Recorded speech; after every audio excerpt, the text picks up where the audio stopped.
Yeah, all these years have gone by, and as I got to know you again after bumping into you at Tool, because I didn't know what you were doing, came to find out that you're providing protection for a lot of famous people, some pretty big names. I know you worked with Janet Jackson, I believe. I know you work very closely with Tool, and actually the list is long. You've got a number of artists that you work with, and that's all providing tour protection. Are these guys that you're standing like lockstep with right next to, and you're walking into clubs and things like that, or are you kind of a behind the scenes protection for these type of artists? It's a good question. It's probably a combination of the two. We in touring, so we do a lot of different type of protection. So you have governmental type protection, you have executive protection.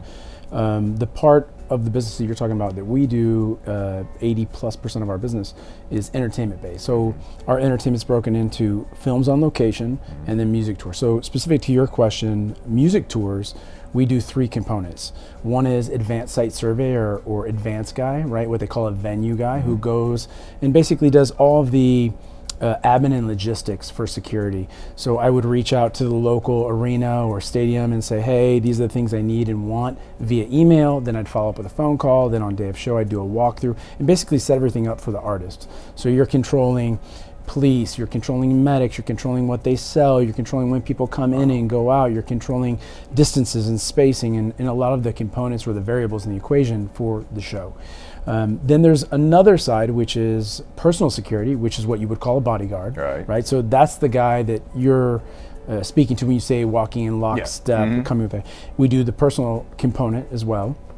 And that bodyguard is basically, they're dedicated to that artist. So they're side by side wherever they go. And hopefully the advanced guy has gone and done the site survey, the advanced the location, set everything up, has contingency plans for that.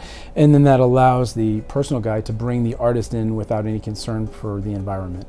And then above and beyond that, we have what we call like security director for a tour. And if you have a big tour, like a stadium type tour, you'll have all of these components and you might have 10 guys or 20 guys, depends on where you're at and what's going on. A overall director would basically make the game plan, would organize and structure the game plan, who's going where, what they're doing, how they're doing it, utilization of his human assets, right, the security guys, as well as the local national force if you're in South America or Africa or Southeast Asia. So we do a lot of different things, but our core competency is probably entertainment and probably overseas entertainment. So Latin America is kind of a focal point for us. Oh, wow. It's just, it's fascinating talking to you, the levels and how deep it goes, though. I think even in my own mind, just when I think of tour protection and what you do, I more or less thought of it in that lockstep kind of setting where you're just, and that's fair, because the vast majority, if we're being honest, of tour security guys come from kind of a bar background. They're not coming from military and law enforcement. They're not operating at the highest level, if we're being fair. Right. That's not to say there are not guys that aren't operating at that level, because that exists. It's just not the norm. So what you normally see is a very huge guy, big muscles, flexing, grimacing, probably a lot of tattoos, probably facial hair, probably bald. That's not what we do. Right. Okay. We don't work on the intimidation side. We work on the thinking, planning, organizing, structuring. I don't want to draw attention to my client. Sure. In fact, quite the opposite. I want to blend into the environment. So there are a lot of people that want, the more stereotypical model. We don't offer it. So we don't have anything for those people.